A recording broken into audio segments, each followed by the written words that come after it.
Sabe aquela cena que a gente vê todo santo dia nas grandes cidades? A população em situação de rua. É uma realidade que, vamos combinar, deixa a gente com um baita sentimento de impotência, né? Parece um problema sem solução, um nó que ninguém consegue desatar, com um monte de discussão que não leva a lugar nenhum. Pois é, hoje a gente vai tentar entender um pouco melhor esse nó.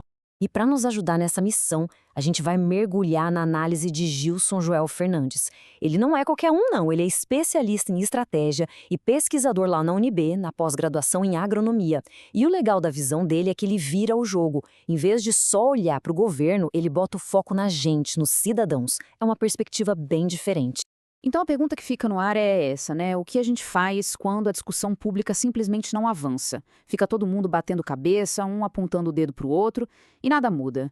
A análise de hoje propõe um caminho diferente, começando por uma pergunta que talvez a gente nem tenha pensado em fazer. E aqui já vem o primeiro pulo do gato da análise do Fernandes. A gente precisa parar de tratar a população de rua como se fosse uma coisa só, um grupo homogêneo. Não é. A verdade é que existem perfis muito, mas muito diferentes ali, cada um com uma história, com uma necessidade. E, segundo ele, o nosso erro começa justamente aí, nessa generalização que impede a gente de enxergar o problema de verdade. O primeiro grupo que ele aponta é o dos vulneráveis. Pensa naquela pessoa que a vida realmente complicou, seja por falta de estudo, de grana ou por ter perdido os laços com a família. Hoje, para sobreviver, elas dependem basicamente de catar material reciclável na rua. Agora tem um segundo grupo, que a análise chama de oportunistas. São aquelas pessoas que, de acordo com o estudo, sacaram que, em áreas de maior poder aquisitivo, a esmola pode virar uma fonte de renda bem significativa. Eles se aproveitam da nossa boa-fé, da nossa vontade de ajudar. E, por fim, o terceiro grupo, que é talvez o mais difícil e delicado de todos, os dependentes químicos. Aqui a gente está falando de pessoas que foram, como descreve o Fernandes, acometidas pelo vício, especialmente o crack. Elas já não têm mais controle sobre si mesmas e vivem numa condição de saúde terrível, muito precária. Beleza, então temos esses três grupos bem distintos. A grande questão é, e a gente, como sociedade, como é que a gente reage a isso? É aí que a análise mostra por que a gente se sente de mãos atadas. Nós estamos bem no meio de um fogo cruzado de ideias. Funciona assim. De um lado, tem a galera que o autor chama de higienista, que basicamente quer que o governo vá lá e limpe as ruas, tire todo mundo dali. E do outro lado tem o pessoal do contra, que acha isso um absurdo, critica pesado, mas na maioria das vezes também não apresenta uma solução que funcione. E aí a gente fica nesse impasse. E quem fica espremido no meio dessa briga toda? A gente. O cidadão comum, que rala, paga imposto e muito imposto, e no fim do dia tem seus direitos básicos, como andar na rua em segurança, simplesmente deixados de lado.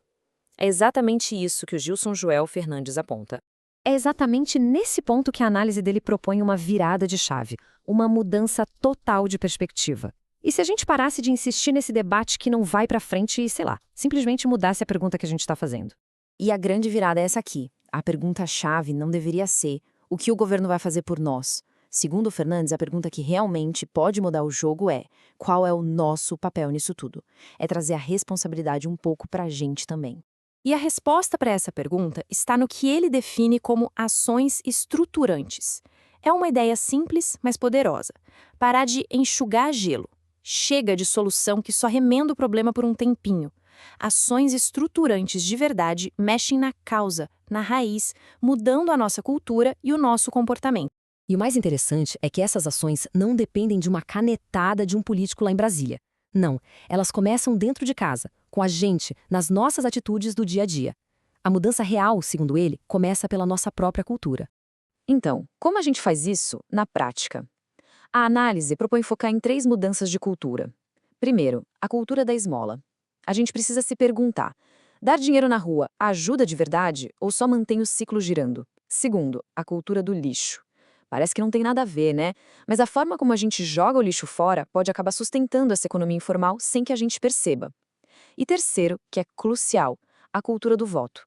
É sobre escolher e principalmente cobrar dos políticos propostas sérias para essa questão. Para fechar, o Fernandes traz uma metáfora que é um soco no estômago, mas muito necessária. Ele nos convida a pensar na nossa relação com o Estado como a de um cliente. Um cliente que, por sinal, paga caríssimo pelo serviço. Já reparou? Quando o governo quer o nosso dinheiro para pagar uma multa, por exemplo, é tudo lindo, fácil, rápido. Em 3 cliques você resolve a sua vida, quer dizer, a dívida. Agora tenta o contrário. tenta você pedir alguma coisa para o governo, fazer uma denúncia, exigir um direito seu. O que você encontra? Um labirinto de burocracia, um monte de porta na cara. Parece que o sistema foi desenhado para a gente desistir no meio do caminho. E o argumento de que falta dinheiro não cola. Olha esse número que a análise traz. A carga de impostos no Brasil leva embora cerca de 44% de toda a renda que o país gera. 44%! É quase metade de tudo o que a gente produz. A conclusão é dura, mas é direta ao ponto. A gente paga por um serviço de primeiríssima categoria e o que a gente recebe em troca é, bom, um serviço de quinta. O problema então não é falta de dinheiro, é falta de gestão. E assim a gente termina, com essa provocação. Se nós somos os clientes, se somos nós que bancamos essa conta toda, e uma conta altíssima, por que raios a gente não está exigindo um serviço muito, mas muito melhor? A análise do Gilson Joel Fernandes é um convite para a gente sair do sofá, parar de ser só espectador e começar a agir como cliente exigente que a gente tem todo o direito de ser.